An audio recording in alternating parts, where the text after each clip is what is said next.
¿Qué tal, amigos y amigas? Estoy muy contento de que podamos continuar aprendiendo de la palabra de Dios y me siento muy emocionado de que hoy vamos a hablar de un libro maravilloso, el libro de Job. En esta jornada que hemos emprendido aprendiendo 7 lecciones de los libros de la Biblia. Como siempre decimos, tal vez 7 lecciones es muy poco, pero te invito a que tú extraigas más lecciones de la palabra de Dios. Hoy vamos a aprender las 7 lecciones que nos da el libro de Job. Y quiero compartir contigo solamente algo para ponerte en contexto. El libro de Job es un libro fascinante porque es de los libros más antiguos de la Biblia.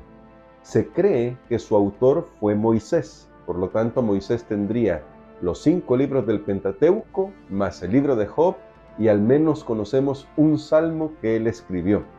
Además de eso, el libro de Job es muy singular porque descorre el velo detrás de lo que nosotros vemos y nos muestra que es por sobre nosotros hay una batalla cósmica. Pero cuidado, esta batalla cósmica no es como la gente a veces piensa, que cuando hablamos de la batalla entre el bien y el mal es como si ambas cosas estuvieran al mismo nivel. Jamás el mal estará al nivel de Dios.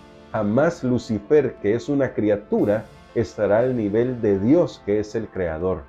Pero lo que sí hace el libro de Job es mostrarnos cómo Dios está tratando con el problema del mal. Más aún, el libro de Job nos va a mostrar en su parte más teológica que más allá de nosotros, los seres humanos, y de los problemas que nosotros enfrentamos, Dios, que está al control de todo, está viendo por el bienestar del universo. Por eso, la primera lección que encontramos en el libro de Job es que Dios está siendo juzgado. ¿Cómo? Sí, así es. Dios está siendo juzgado. Y cuando se introdujo el pecado en el universo, que según el libro de Apocalipsis comenzó en el cielo y según el libro de Génesis se trasladó a la tierra en algún punto del tiempo, el que quedó mancillado en su carácter fue Dios. No, Él no provocó el pecado, pero todas las inteligencias en el universo miran hacia Dios para ver cómo está tratando este problema. Y Satanás, el adversario, el que antes era Lucifer, lo sabe muy bien. Por eso solo mira la forma en que se presenta ante Dios. En el capítulo 1 del libro de Job vamos a ver esta sutileza que nos presenta el autor para mostrarnos cómo al final Satanás ha acusado a Dios y entonces ha puesto en tela de juicio el gobierno de Dios. Job, capítulo 1, versos 9 y 11 dice: respondiendo Satanás a Jehová, dijo: ¿acaso teme Job a Dios de balde? Es una pregunta tremenda. ¿No le has rodeado tú de protección a él y a su casa y a todo lo que tiene?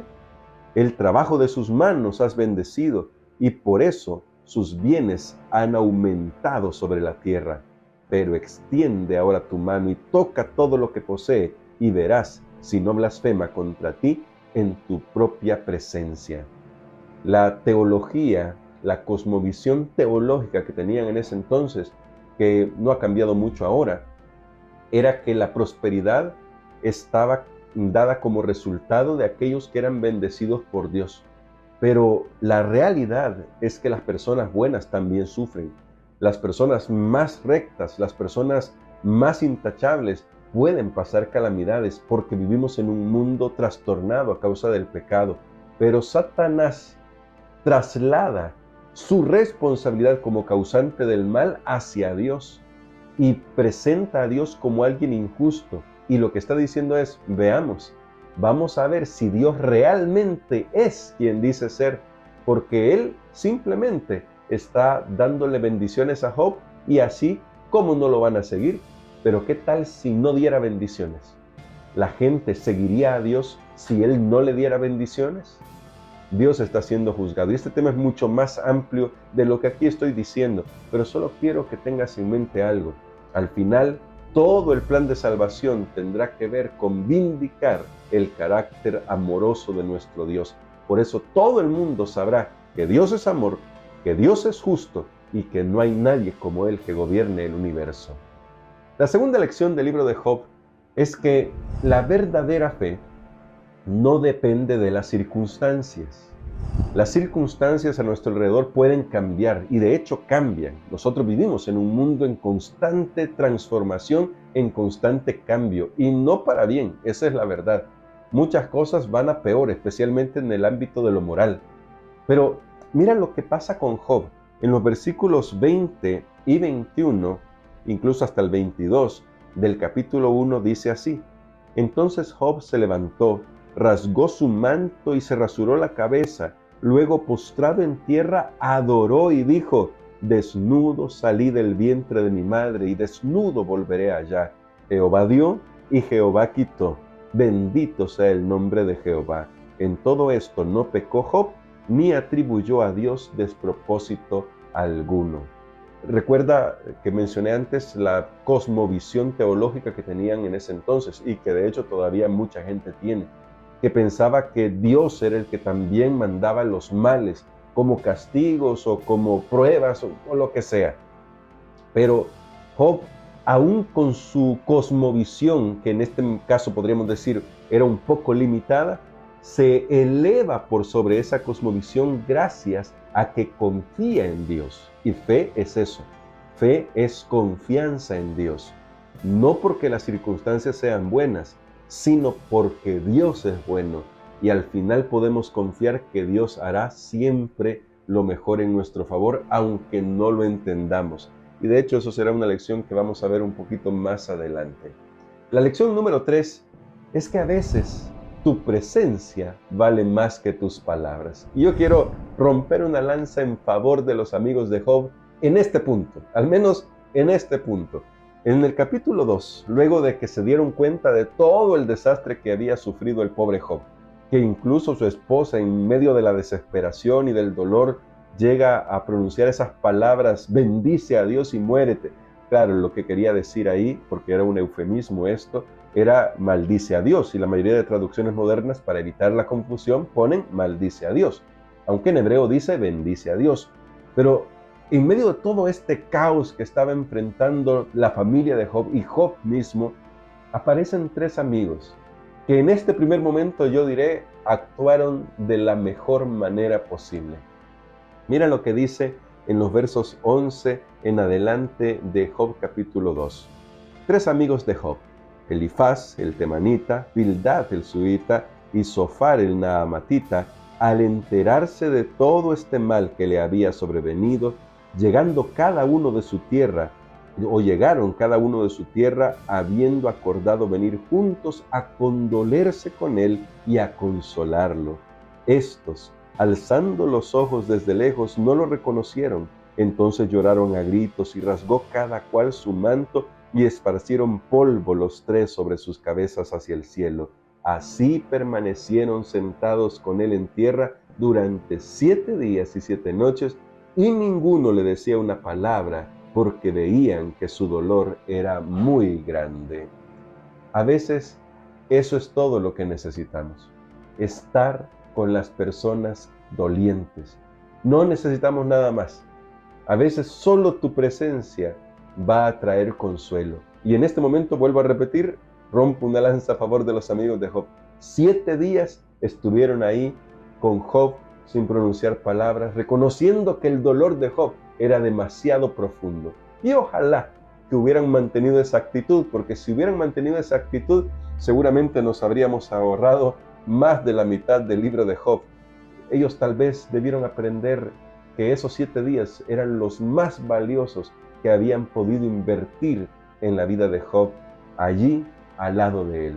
Yo no sé, cuando estás enfrentando una prueba o cuando ves a un amigo que está enfrentando una prueba, cómo actúas, pero quiero que sepas que a veces todo lo que necesitas es estar ahí, porque estoy seguro que cuando has enfrentado una prueba, sí o no, todo lo que has necesitado es que alguien esté a tu lado. No que te diga nada, no que te trate de explicar, solamente que esté ahí.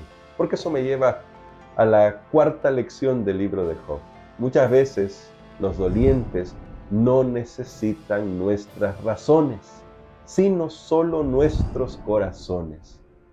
Cuando Job comenzó a quejarse, lamentablemente los amigos de Job quisieron hablar, y por el querer arreglar las cosas, por quererle arreglar la vida a Job, porque tenían esa cosmovisión teológica ya limitada que mencioné antes, lo embarraron todo, así en lenguaje muy de nosotros.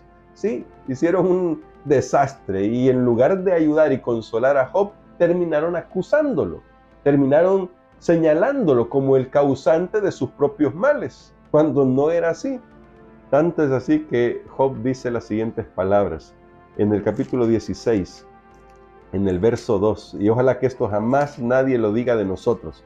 Job 16, versículo 2. Por eso es que mencionábamos antes, solo necesitas estar ahí. Escucha lo que dice: muchas veces he oído cosas como estas: consoladores molestos sois todos vosotros. Verso 3, ¿tendrán fin las palabras vacías? ¿Qué es lo que te anima a responder? Esta es la gran pregunta de Job, esta es la palabra de Job. Al final, cuando rompieron el silencio, no fue para mejorarlo. Y el pobre Job, además de estar sufriendo por lo que estaba pasando, se ve ahora acusado por sus amigos, porque sus amigos no logran entender qué es lo que está sucediendo. Y tratan de razonarlo y tratan de explicarle a Job. No necesitaban explicaciones. La gente a nuestro alrededor muchas veces no necesita nuestras explicaciones. Todo lo que necesita es nuestro corazón, que nosotros estemos ahí para ellos.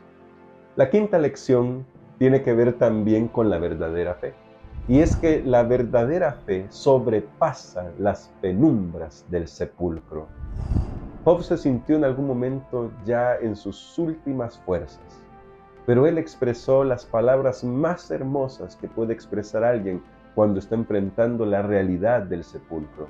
En el capítulo 19, versos 25 al 27, dice Job estas palabras llenas de fe y esperanza: pero yo sé que mi Redentor vive y que al fin se levantará sobre el polvo, y que después de deshecha esta mi piel, es decir, que ya estaré en el polvo por completo, en mi carne he de ver a Dios. Lo veré por mí mismo, mis ojos lo verán, no los de otro, pero ahora mi corazón se consume dentro de mí. ¿Notas lo que está presentando Job? Job entiende, su realidad del momento es: mi corazón se consume dentro de mí. Esta es la realidad. Pero él pasa de ahí, logra mirar a través de la fe más allá de eso. Y él dice: yo sé que mi Redentor vive. Y él habla de una resurrección. Él no está diciendo de que cuando muera irá a ver a Dios. Noten, yo quiero que esto quede bien claro. Él no está diciendo: bueno, cuando yo me muera entonces voy a estar en el reino de Dios. El texto dice: en mi carne he de ver a Dios. Él reconoce que en el futuro habrá una resurrección. El Nuevo Testamento hace claro esto. Por eso Jesús dijo: yo soy la resurrección y la vida. Porque la resurrección es la gran esperanza de aquellos que sirven a Dios. Aquellos que le han entregado su vida a Dios, aquellos que viven para Dios, saben que el sepulcro no es la última morada. Saben que eso es solamente una pequeña parada, y cuando vuelvan a abrir los ojos será con cuerpos renovados, y con esos cuerpos renovados verán al Redentor del mundo, porque nuestro Redentor vive por los siglos de los siglos. Hoy, no sé si quien está viendo este video está pasando por una situación en la que siente que la desesperanza lo consume y tal vez se siente al borde del sepulcro, pero quiero decirte: tu Redentor vive y tú lo verás. Confía que Él está cuidando de ti, incluso ahora, en medio de estas circunstancias tan difíciles que seguramente estás pasando. La sexta lección es que nunca conoceremos los caminos de Dios por completo. En toda la narración de Job, nos damos cuenta que tanto Job como sus amigos tratan de razonar por qué está pasando lo que está pasando. Intentan descubrir cuáles son los caminos de Dios. No es hasta que Dios aparece y comienza a hacer pregunta tras pregunta a Job que Job logra comprender que jamás en este lado de la eternidad va a comprender todos los caminos de Dios. Y él lo dice de una manera muy hermosa. En el capítulo 42, versos 4 y 5 del libro de Job dice así: de oídas te conocía, mas ahora mis ojos te ven. Por eso me aborrezco y me arrepiento en el polvo y ceniza. Son los versos 5 y 6, quería decir. Pero qué lindo, ¿no? El verso 4 dice así: escúchate, ruego y hablaré, te preguntaré y tú me enseñarás. Está hablando con Dios, Job, y está reconociendo: yo no entendía, no entiendo tus caminos. Y por eso dice: yo hablaré y tú me enseñarás. De este lado de la eternidad, tal vez no terminemos de comprender nunca por qué han sucedido las cosas que nos han pasado. De hecho, yo quiero que notes algo. Dios nunca le explica a Job por qué pasó lo que pasó. ¿Y sabes por qué? Aunque no lo puse como una de las 7 lecciones, yo quiero decirte esto: porque Dios confiaba en Job. Sí, así como lo oyes, Dios confiaba en Job. Dios sabía que Job era alguien en quien se podía confiar. Y la pregunta aquí es: ¿crees que Dios confía en ti? Yo creo que sí, porque Dios nos ama y nos ve no como lo que somos, sino como lo que podemos llegar a ser. Así que cuando nos ve con todo el potencial que podemos tener si tan solo nos entregamos en sus manos, aunque no comprendamos el camino. Por eso Martin Luther King dijo en una ocasión: no tienes que ver todo el camino para andar por él. Estoy parafraseando la frase. Solo tienes que dar el primer paso con fe. Eso es todo lo que tienes que hacer. Porque el camino de Dios es misterioso para nosotros y tendremos la eternidad para descubrirlo, y aún así seguiremos aprendiendo de todo el profundo amor y de los misterios de nuestro Creador. Y la última lección que extraigo del libro de Job es que debemos aprender a orar por nuestros amigos, incluso si estos de repente han dicho cosas o han hecho cosas que nos han lastimado. ¿Sí? También nuestros amigos nos lastiman, ¿no es cierto? Claro que sí, pero no vamos a ponernos a odiar a medio mundo porque esto sucede así. En algunos casos uno se aleja, uno hace separaciones, sí, eso es verdad, pero nunca dejes de orar. Nunca dejes de orar incluso por aquellos que te han hecho daño. No quiero decir con esto que debas aceptar que te hagan daño, pero una cosa es que no aceptes que te hagan daño y otra cosa es que ores por esas personas. Mira cómo se lo pide Dios a Job, o se lo dice incluso a los amigos de Job. Dice en el verso 8, mi siervo Job orará por vosotros. Qué maravilloso es esto.